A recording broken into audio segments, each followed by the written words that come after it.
지난 금요일날 오늘 안 보시는데 송보현 장로님이 오신다고 해가지고 엄청 기도하고 긴장도 많이 하고, 근데 특별히 원고는 준비하지 않았어요. 복음의 내용을 증거하기 때문에 제가 알고 있는 그 내용을 풀면 될 거라 생각을 하고 그렇게 했는데, 막상 이제 하게 되니까 제가 느낀 건 원고 없이는 안 되겠구나 하는 것과 그 다음에 아이고 주님 없으면 또 안 되겠구나 하는 두 가지를 느꼈습니다. 복음을 나름으로는 잘 설명한다고 생각이 드는데 받으신 분은 모르겠다고 하는 거예요. 모르겠다고 고개를 이렇게 좌우로 뜨시는데 정말 황망하더라고요.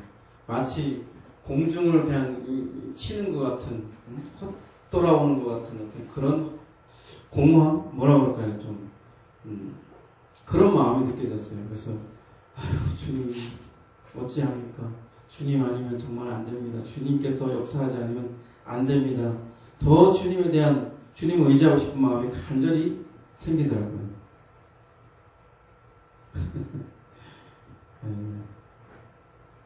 그래서 오늘 예배 전에도 저는 주님을 찾았어요. 주님을 구했어요. 기도하는 가운데서 주님이 임재하면 모든 게 끝입니다. 주님이 임재하게 하면 이 모든 사람들이 주님의 임재하심, 주님의 나타나심을 알 수 있을 정도로 모든 자신의 어떤 모든 기간을 통해서 하나님의 존재하심과 나타나심을 알 수 있도록 임재만 하면 모든 상황은 종료됩니다. 저의 설교도 필요 없고요. 예배 어떤 순수도 필요 없습니다. 주님의 임재 안에만 잠기면 끝납니다. 이렇게 기도하게 됐어요. 근데 하나님께서 뭐라고 하시냐면 너희는 그런 나의 임재, 나의 나타남을 그렇게 구하지만 반대로 나는 뭘 원할 것 같으냐? 무엇을 원할 것 같으냐? 나는 너희의 고백에 감동하고 너희의 믿음에 반응하고 너희의 싫은 소리에도 그냥 지나칠 수 못한다. 너희의 존재함으로 인해서 나는 움직이고 너의 나를 향한 그 모든 마음, 그 모든 말, 모든 행동에 나는 반응한다. 우리는 주님이 나타나주세요. 주님 임재해주세요. 그렇게 원하고 구하고 기도하는데 주님 또한 마찬가지로 우리의 마음이 하나님을 향하기를 원하세요. 우리의 사랑이 진실로 하나님을 향하기를 원하세요. 우리의 고백이 진실로 하나님을 향하겠어요. 그것이 하나님을 감동시키고 하나님의 심장을 뛰게 하고 하나님이 자리에서 벌떡 일어나게 하고 기뻐서 춤추게 하는, 그것이 바로 우리에게서 온다는 것을 우리가 제대로 인식할 필요가 있습니다. 단순히 하나님을 끌어내리는 데에만 목적을 두지 마시고 하나님을 향하여 우리가 온전한 믿음과 소망과 사랑을 가지고 나아갈 수 있는, 하나님께 끊임없이 진정성을 가지고 주님 내가 살아 주님을 원합니다. 주님 내가 주님을 바랍니다. 내가 주님을 사랑합니다. 주님을 더욱더 만나기를 원합니다. 주님 같은 분은 없어요. 주님 같은 좋으신 분이 없습니다. 끊임없이 고백하고 끊임없이 찬양하고 끊임없이 감사하고 끊임없이 그를 향하여 우리의 중심이 동기가 주님을 향하여 있을 때 하나님께서는 임해주세요, 임재해주세요 그렇게 원하지 않아도 바로 옆에 우리 앞에 항상 나타나시기를 기뻐하신다는 것을 우리가 알아야 할 것 같습니다. 주님에 대한 우리의 마음이 진정성을 찾기를 바랍니다. 주의 안식에 들어가 보지 못할 신자들이라는 주제를 가지고 말씀을 전하겠습니다. 회개하고 예수 그리스도를 임금과 구주로 믿는 사람은 구원을 얻습니다. 회개하고 예수 그리스도가 나의 죄를 대신하여 나의 죄값을 치르기 위해 십자가에서 죽으시고 부활하신 것을 믿으면 구원을 얻습니다. 회개하고 나를 구원하시고 나의 주가 되신 예수님을 믿고 따르면 구원을 얻습니다. 믿음이 구원을 가져오고 또한 우리가 그리스도와 연합함으로 인해서 구원이 이루어집니다. 이것은 기독교의 기본적인 원리이고 기본적인 진리입니다. 그럼에도 불구하고 실제는 구원을 얻지 못하고 영원 지옥에 떨어지는 그러한 신자들도 있다는 것입니다. 이것을 성경이 말하고 있지요. 성경은 하나님 나라를 유업으로 얻을 자로 부름을 받았으나 하나님 나라를 유업으로 얻지 못하는 자가 있다고 하였습니다.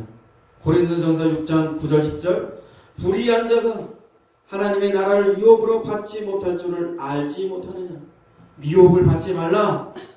음행하는 자나 우상 숭배하는 자나 간음하는 자나 탐색하는 자나 남색하는 자나 도둑이나 탐욕을 부리는 자나 술 취하는 자나 모욕하는 자나 속여 빼앗는 자들은 하나님의 나라를 유업으로 받지 못하리라. 한마디로 말해서 죄 짓는 자들은 예수 그리스도를 통해서 구원을 얻었다 할지라도 죄를 간과히 하며 죄 짓는 가운데 죄 가운데 사는 자들은 하나님 나라를 유업으로 얻지 못한다는 거예요. 오늘 본문의 말씀에서도 주의 안식에 들어가기로 예정된 자들이 있어요. 이스라엘 백성들이 출애굽을 하여서 애굽을 탈출해서 약속의 땅 가나안 땅으로 들어갈 거라고 약속을 받은 자들이 종국이 어떻게 됐어요? 약속의 땅에 들어가지 못하고 그 후손들만 들어갔어요. 약속은 받았는데 그 약속대로 들어가지 못하는 경우가 생겼단 말이에요. 이처럼 예수 그리스도 통해서 주의 안식에 들어가기로 약속되었던 예정되었던 자들이라 할지라도 주님의 안식에 들어가지 못한 자가 있다고 지금 분명히 본문 말씀이 말씀하고 있습니다. 그래서 오늘 우리에게 어떻게 말씀하십니까? 그러므로 성령이 이르신 바와 같이 오늘 너희가 그의 음성을 듣거든 광야에서 시험하던 날에 거역하던 것 같이 너희 마음을 완고하게 하지 말라 하셨어요. 이거는 출애굽한 이스라엘 백성들에게 하는 소리가 아니에요. 오늘 이 성경을 읽고 있고 또 그 당시에 믿었던 초대교회 신자들 그리고 이후에 그 말씀을 받은 우리 모두에게 한다는 거예요. 그 시점이 과거도 아니고 미래도 아니고 바로 오늘 주님의 음성을 듣는 바로 그 오늘 주님의 부르심, 주님의 초대하심, 주님의 인도하심 그리고 주의 음성을 들은 날에 이스라엘이 광야에서 하나님을 시험하던 날에 거역하던 것 같이 고집 부리며 반역하지 말라는 거예요. 못된 고집을 부리며 반역하지 말라는 거예요. 그렇다면 이 이스라엘 백성들을 오늘 이 말씀은 이스라엘 백성들과 비교해가면서 지금 말씀하고 있죠. 이스라엘 백성들은 지금 유대인들이 믿고 있는 것처럼 유대인들은 뭐라고 믿어요? 자신들은 선택된 민족, 하나님에게 특별히 선택받은 민족, 그렇기 때문에 이방인들은 구원은 없어도 자신들은 어찌하든지 구원이 있을 것이다. 자신들은 어찌하든 구원받고도 남는다. 이렇게 믿고 있어요. 그러나 그런 자일지라도 결국에 어떻게 됐어요? 광야에서 주를 시험하다가 광야에서 주님께 반역하다가 어떻게 됐어요? 멸망했잖아요. 아무리 선택자라도 할지라도 아무리 하나님께서 그들을 부른다 할지라도 그들이 하나님께 대해서 불순종하고 반역하면 여지없이 찍어서 내어버리는 그런 상황들을 맞이하게 된 거예요. 그런데 오늘날에도 교회에서는 교회만 잘 다니면 예수만 잘 믿으면 나는 아무 문제 없이 구원을 받는다. 아무런 경각심이 없이 해태해진 믿음을 갖고 있는 안이한 믿음을 갖고 있는 사람들이 교회 안에 너무나 많습니다. 교회가 바른 믿음을 갖도록, 올바른 믿음을 갖도록 제대로 가르치지 않아서 그런 문제도 있겠지만, 성도들이 너무 자기 편리하게 미혹되어서 지금 받아들이고 있는 현실입니다. 그래서 바울 사도가 말하고 있죠. 이스라엘이 하나님께 대하여 반역함으로, 하나님께 불순종함으로 그렇게 버림받았다는 것을 예로 들면서, 너희 또한 외가 아닐 것이다. 원뿌리도 원가지도 아끼지 않았는데, 원가지도 불순종했을 때는 가감하게 버려졌는데, 하물며 접붙여진 이방인들 너희들아 해서 예외겠느냐. 그러니 경각심을 가지고 주님 앞에 두려움을 가지고 구원을 이룰 수 있도록 하라. 이게 바울 사도의 말씀입니다. 그래서 고린도전서의 말씀에 보면 이스라엘 상황과 예를 들어서 말씀하고 있지요. 고린도서 10장 5절 6절에 이렇게 나옵니다. 그러나 그들의 다수를 하나님이 기뻐하지 아니하셨으므로 그들이 가나안에서 멸망을 받았느니라. 이러한 일은 우리의 본보기가 되어 우리로 하여금 그들이 악을 즐겨한 것 같이 즐겨하는 자가 되지 않게 하려 함이니, 이스라엘은 가나안에서 하나님을 거역하다가 죽음을 당하고 멸망을 당한 이스라엘은 우리의 거울이 되어요. 그것을 거울로 삼아서 우리는 다시는 그들처럼 악을 즐겨하는 자가 되지 말아야 됩니다. 누구든지 선택된 자일지라도, 이스라엘 백성일지라도 하나님을 거역하는 자가, 불순종하는 자가 예외 없이 그와 같이 버림받게 된다는 것을 우리가 경각심을 가지고 주의해야 한다는 것입니다. 그러면서 사례를 말씀하고 있어요. 첫째, 우리가 이 말씀을 통해서 우리 자신을 돌아보기 바랍니다. 첫째, 나는 우상 숭배하지 않는가. 7절에 그들 가운데 어떤 사람들과 같이 너희는 우상 숭배하는 자가 되지 말라. 기록된 바 백성이 앉아서 먹고 마시며 일어나서 뛰논다 함과 같으니라. 우상 숭배는 이스라엘 백성들이 가장 대표적으로 가장 많이 범한 죄일 것입니다. 이 우상 숭배 때문에 이 죄를 저지르면 하나님께 버림받고, 또 회개하고 돌아오면 또 구출해줬다가 또 다시 우상 숭배하면 또 다시 하나님 그들을 떠나서 이방인의 손에서 고통을 당하고, 또 회개하면 또 그들을 또 구출해주고, 계속 반복해요. 사상에서 또 사무에서 열왕기서 계속해서 어쩌면 그렇게 변함없이 하나님과 이방 종교와 사이를 왔다 갔다, 시계축처럼 왔다 갔다 그렇게 반복하는지.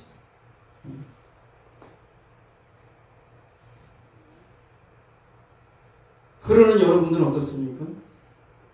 여러분 마음속에 우상이 있지 않습니까? 하나님보다 더 사랑하는 것이 있지 않습니까? 하나님보다 더 사랑해서 하나님은 2순위, 3순위가 되어버리고, 내가 좋아하는 거, 내가 사랑하는 거, 내가 기뻐하는 거, 그런 걸 쫓아가는 것이 있지 않습니까? 그것이 어떨 때는 돈이 될 수도 있겠고, 어떨 때는 자녀가 될 수도 있겠고, 어떨 때는 출세역이 될 수도 있겠고, 어떨 때는 이성이 될 수도 있겠죠. 그러나 그 우상 숭배를 통해서 이스라엘 백성들은 버림받고 멸망당했다는 걸 잊지 마십시오. 선택받은 자라 할지라도 그와 같은 일을 겪는다는 것을 잊지 마십시오. 우리도 예외는 아닐 것입니다. 두 번째, 나는 음행하지 않는 것. 8절에 그들 중에 어떤 사람들이 음행하다가 하루에 23,000명이 죽었나니 우리는 그들과 같이 음행하지 말자.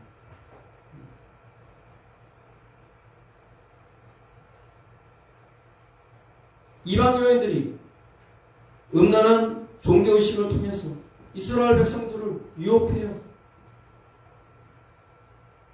우상숭배와 동시에 음란히 행함으로 인해서 하나님 앞에 죄를 져요.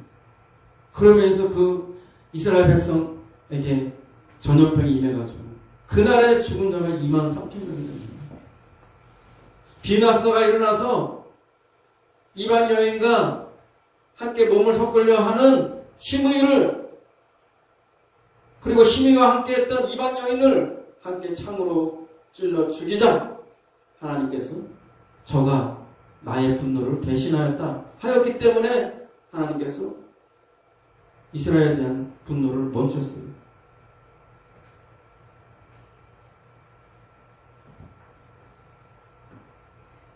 신약성경에 그 나오죠. 음행은 몸 안의 죄다. 다른 죄는 다 몸 밖에 있는데 음행은 몸 안의 죄다. 몸 안과 몸 밖이 어떻게 다를까요? 몸 밖에 있는 것은 나와 분리되어 있는 거예요. 근데 몸 안에 있는 것들은 내 안에서 가장 치명적으로 문제를 일으켜요. 나를 잘못된 길로 이끌고 가는 가장 잘못된 것이 바로 음란입니다. 음행입니다.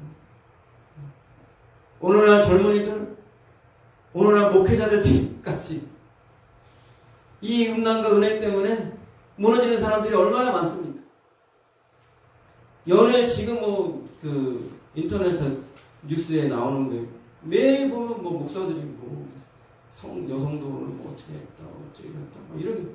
물론, 이거는 기독교를 음해하고 기독교를 흠집내려 하는 반기독교 세력들이 집요하게 기독교를 공격하려는 목적을 가지고 하는 것이긴 하지만, 불행히도 우리 자신이 그들에게 공격의 빌미가 되지 않는다면 더욱더 좋았겠죠. 우리가 그렇게 흠이 없은 상태라고 그런다면 더할 나위 없이 좋았겠죠. 많은 사람들이 육신적인 이러한 것들에 공격을 당하고 어려움을 당하고 있는 것을 알고 있습니다. 그러나 이 음행이 다스리지 않는다면 나 자신이 무너지고 하나님과의 신앙 또한 제일 먼저 무너지기 쉬운 거예요. 음란하면서 하나님을 잘 섬길 수가 없어요. 음란하면서 하나님과 좋은 관계를 가질 수가 없습니다. 이 몸 자체가 여러분을 위해서 사용하라고 세운 몸이 아니고요. 하나님께 바쳐져야 할 몸이고 하나님의 성전이기 때문에 성전에 이방신, 성전에 음란한 것 가능하지 않습니다. 절대로 들을 수 없는 것입니다. 우리 몸에 음란한 것, 음행을 가져오는 그 순간에 나의 신앙도 무너지고 하나님에 대한 관계도 제일 먼저 깨지기 시작합니다. 밖에 있는 잘못된 것들이 문제가 아니에요. 내 안에 있는 어떤 그런 문제들이 가장 큰 문제가 되는 것입니다. 음란하지 않도록, 음행을 저지르지 않도록 우리는 주의해야 됩니다. 우리 자신을 돌아봐야 됩니다. 여러분 가운데서 음행이 있거나 음란한 것에 취약하다고 한다면 하나님께 은혜를 구하세요. 하나님은 음행한 자 할지라도 능히 구할 수 있는 능력이 있으신 분이십니다.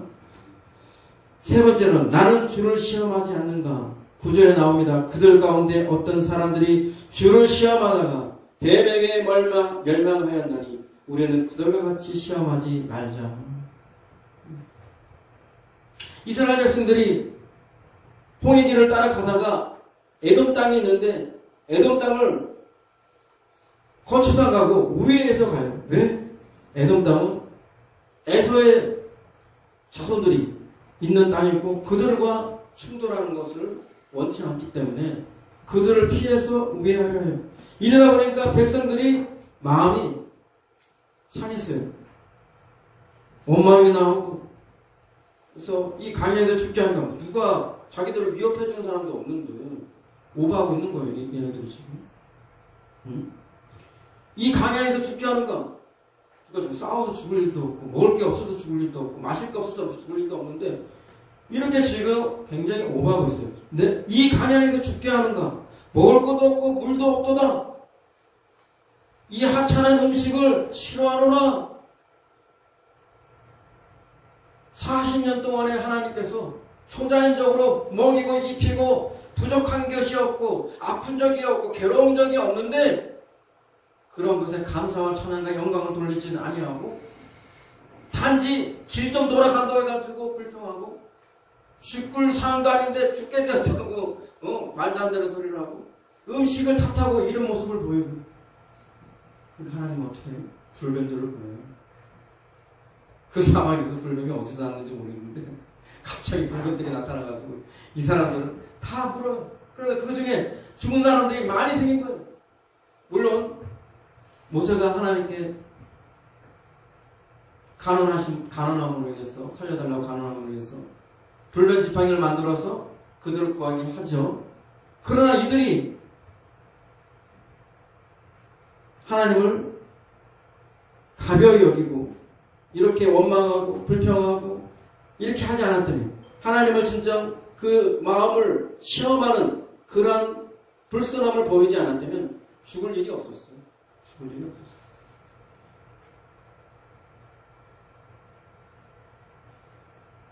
그러나 그들은 하나님을 시험하다가 결국 죽게 되었습니다. 네 번째, 나는 원망하지 않는가.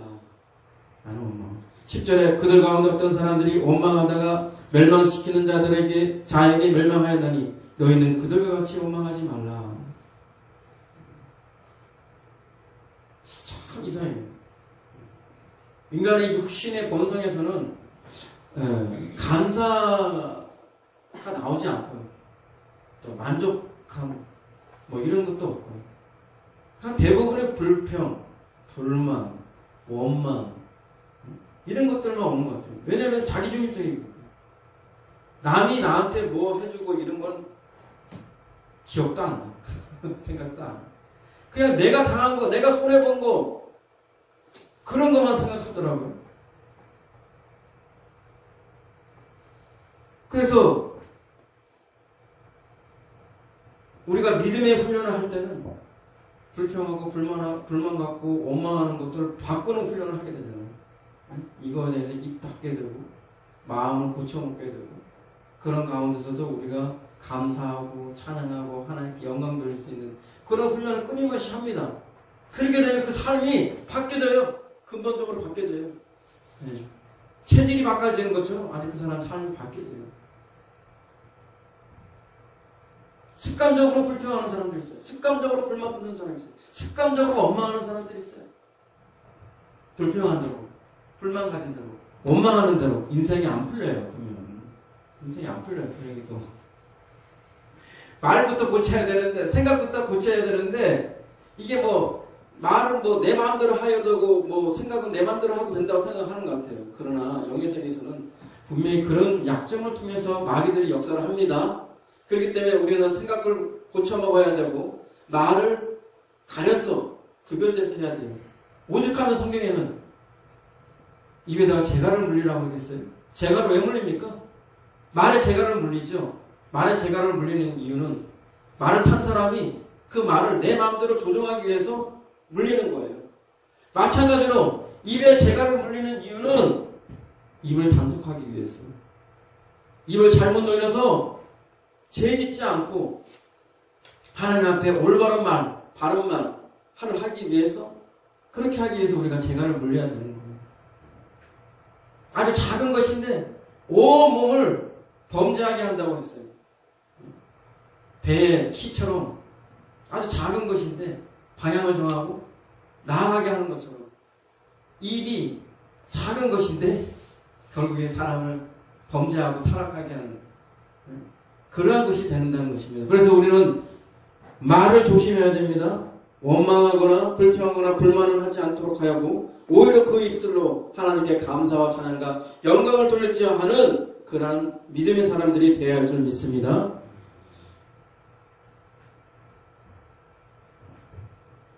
그리고 이 말씀이 이렇게 끝을 내립니다. 그들에게 일어난 이런 일은 본보기가 되고 또한 말세를 만난 우려를 깨우치기 위하여 기록되었느니라. 그런즉 선줄로 생각하는 자는 넘어질까 조심하라. 오늘 이 말씀이 왜 주어졌느냐? 너희들에게 본보기가 되기 위해서, 너희들을 깨우치기 위해서, 너희들이 혹시라도 넘어질까 주의를 주기 위해서 우리에게 주어졌다는 거예요. 넘어질 수 있다는 거예요? 넘어질 수 없다는 거예요? 넘어질 수 있다는 얘기예요. 언제든지 넘어질 수 있기 때문에 넘어질까 주의하라고 이 말씀이 주어진 겁니다. 여러분들이 좋은 때를 지내고 있고 믿음이 견고한 때를 가지고 있다 해서 자만하면 안 돼요.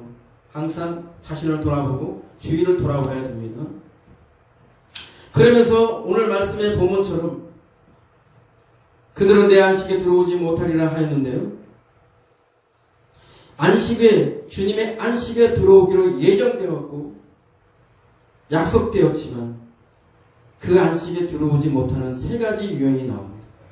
첫 번째는 믿지 아니하는 악한 마음으로 하나님을 떠나 있는가.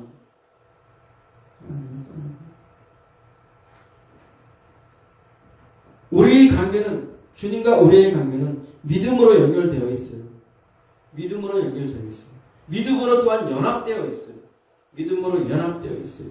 우리가 믿지 아니하는 순간 스르르 하나님을 떠나게 됩니다. 하나님을 불신하고 하나님의 불순종하는 그 순간 스르르 하나님을 떠나 있는 상황이 돼요. 나는 떠나려고 하지 않았는데 이미 하나님과 분리되어 있는 상황들이 벌어집니다. 이러한 자들은 하나님의 안식에 들어갈 수가 없다는 거예요. 가장 기본적인 연결고리가 바로 믿음인데 이 믿음을 저버리고 하나님을 떠나버리는 상황이 돼서는 안 될 것입니다.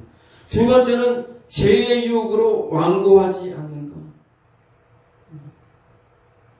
예수 그리스도께서 십자가에 달리심으로 인해서 우리가 지은 모든 죄가 해결되었어요.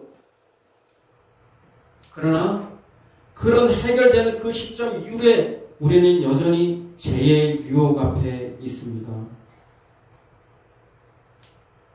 우리가 예수 그리스도를 온전히 알고 예수 그리스도를 온전히 믿고 그런 이후에 다시 죄 가운데 빠지면 어떻게 된다고 했어요? 성경 말씀에 베드로후서 2장 20절에서 22절 말씀이 이렇게 나와 있어요. 만일 그들이 우리 주 되신 구주 예수 그리스도를 알므로 세상에 들어옴을 피한 후에 다시 그 중에 얽매이고 지면 그 나중 형편이 처음보다 더 심하리니 의의 도를 한 후에 받은 거룩한 명령을 저버리는 것보다 알지 못하는 것이 도리어 그들에게 나으니라. 참된 속담이 이르기를 개가 그 토하였던 곳에 돌아가고 돼지가 씻었다가 더러운 구덩이에 돌아 누웠다 하는 말이 그들에게 응하였도다. 예수 그리스도를 통해서 깨끗한 몸을 입고 거룩함을 입은 자들이 다시 세상의 더러움, 다시 죄 가운데 있으면 그들이 차라리 예수 그리스도를 안 믿는 것이 더 나을 뻔했다. 이런 말씀입니다. 왜요? 예수 그리스도를 알고서 예수 그리스도를 믿은 후에 범죄하거나 타락해서 잘못되는 것이 예수 그리스도를 모르고 죄 지은 경우보다 벌이 더하기 때문에. 그렇기 때문에 예수 그리스도를 통해서 구원을 받고 예수 그리스도를 통해서 은혜를 받은 자는 더 거룩해야 돼요. 예수 그리스도께서 해독제처럼 백신처럼 나의 모든 죄를 해결해줬다. 그랬더니 죄 따위는 뭐 아무 상관없어. 이거 하나님 뜻이 아닙니다. 성경을 제대로 읽어보세요. 죄 짓지 말라는 그 말씀이 구원받은 성도들에게 계속해서 반복해서 나와요. 죄 짓지 말라, 죄 짓지 말라, 다시는 죄 짓지 말라. 지나간 때로 족하다. 너희들이 죄 짓는 것은 지나간 때로 족하다. 이방인처럼 살아갔던 것은 지나간 때로 족하다. 다시는 죄 짓지 말라. 이 말씀이 성경 곳곳에 있어요. 근데 무슨 엉뚱한 소리예요? 예수 그리스도가 있기 때문에 나는 죄 지어도 상관없어. 예수 그리스도의 피가 나의 모든 죄를 해결할 거야. 그러니까 죄 따위는 신경 안 써도 돼. 이건 거짓말입니다. 이건 사탄의 교리예요. 사탄의 교리. 예수 그리스도께서 십자가에서 죽으신 것은 우리가 이후로 마음대로 죄를 지어도 된다 하는 입장을 갖기 위해서 하신 것이 아닙니다. 다시는 죄짓지 않기 위해서 우리를 죄의 구렁텅이에서 구원하신 거예요. 예수 그리스도를 진실로 사랑하고 예수 그리스도의 희생을 값지게 여기신다면 다시는 예수님의 몸에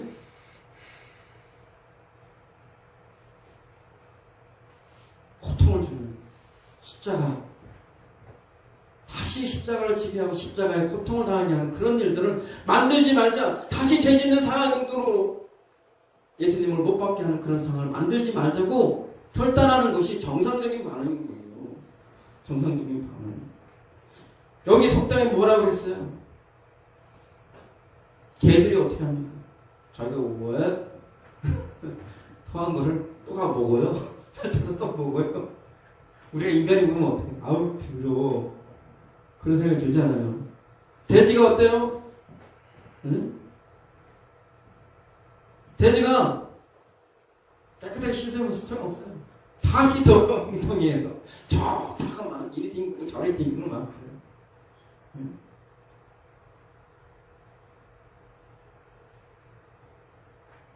예수 그리스도의 은혜를 통해서 구원받은 자들은 이런 개가 되서는 안 됩니다.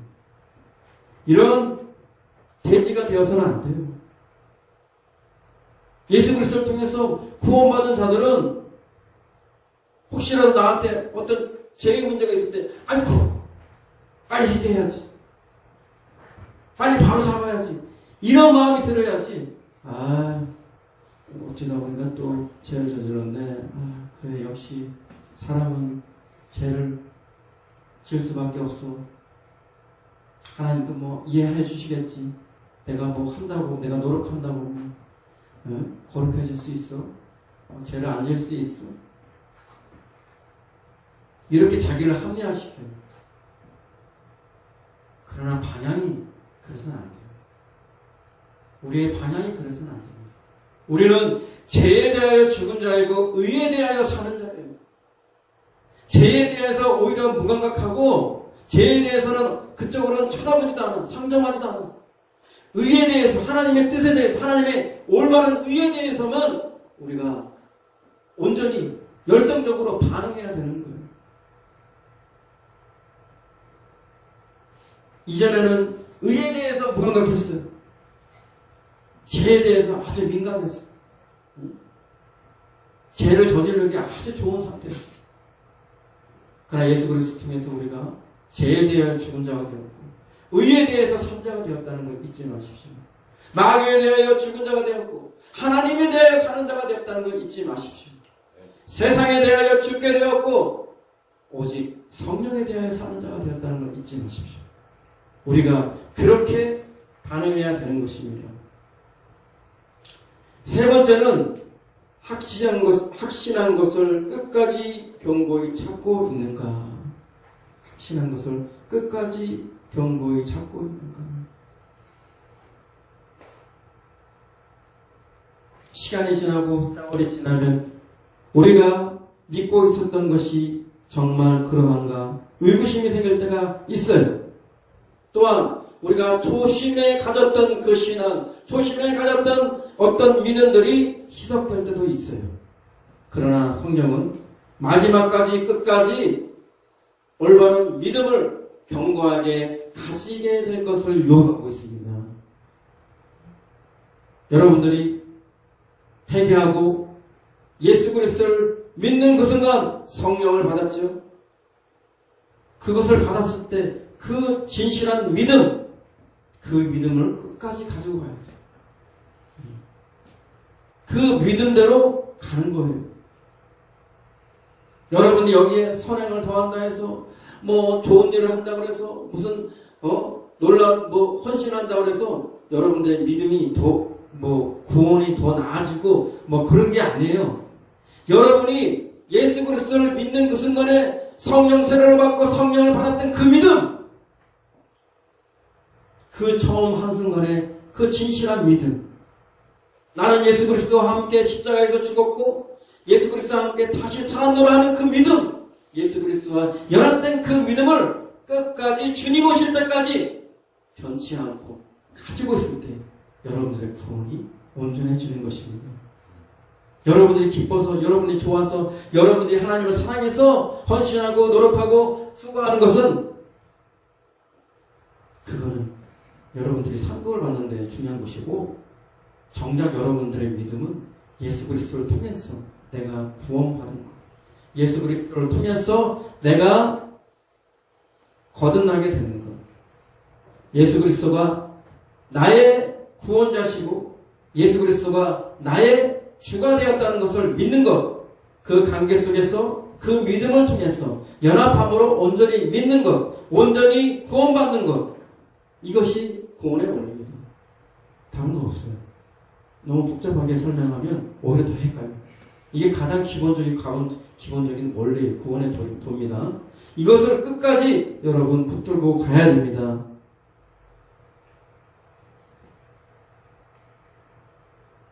그러면서 18절, 19절에 이렇게 말하고 있습니다. 또 하나님이 누구에게 맹세하사 그의 안식에 들어가지 못하리라 하셨느냐?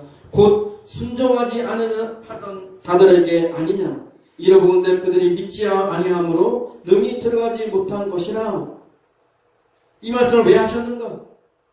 가나안 땅, 약속의 땅을 약속받았던 그들이 어찌해서 그 약속의 땅에 들어가지 못했던가? 순종하지 않았기 때문에, 믿지 않게 하기 때문에 그들이 들어가지 못했다. 그런 것처럼 너희들도 예수 그리스도를 통해서 약속을 받은 너희들도 예수 그리스도를 통해서 천국을 얻을 것이다, 하나님 나라를 얻을 것이다, 구원을 얻을 것이다, 천국에 들어갈 것이다 라고 약속받은 너희들도 믿어야, 순종해야 반드시 들어갈 수 있다고 지금 경고하고 있는 것입니다. 안식에, 그 주님의 안식에 들어갈 약속을 받았을지라도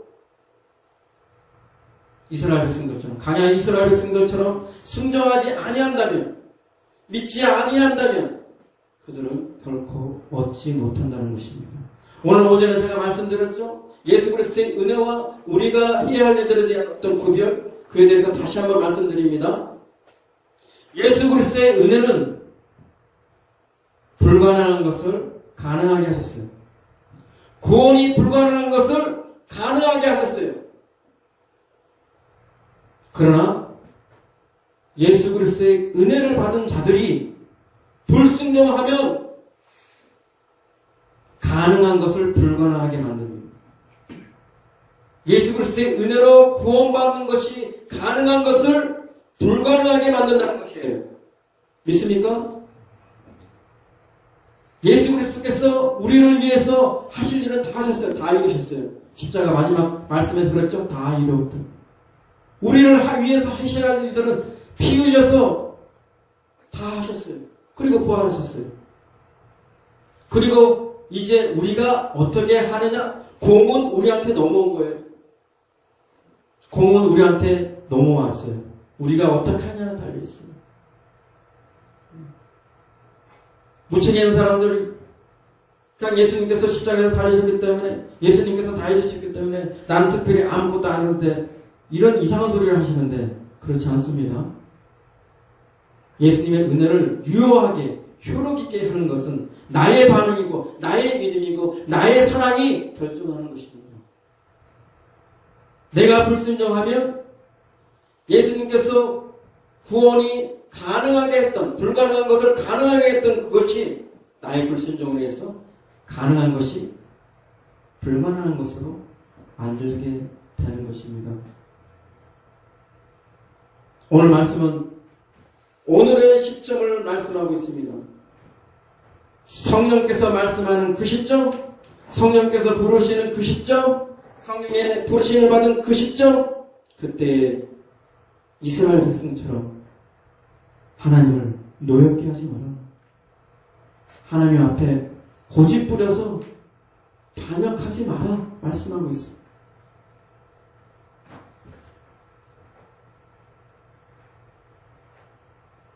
오늘 여기 계신 모든 분들이 오늘 이 시점에 하나님께서 내게 말씀하시면 내가 기꺼이 순종하겠습니다. 기꺼이 믿고 따르겠습니다. 이스라엘 백성처럼 우상 숭배하지 아니하고 음란하지 아니하고 원망하지 아니하고 시험하지 아니하고 죄짓지 아니하고 오직 믿는 마음으로 하나님과 함께 붙어 있으면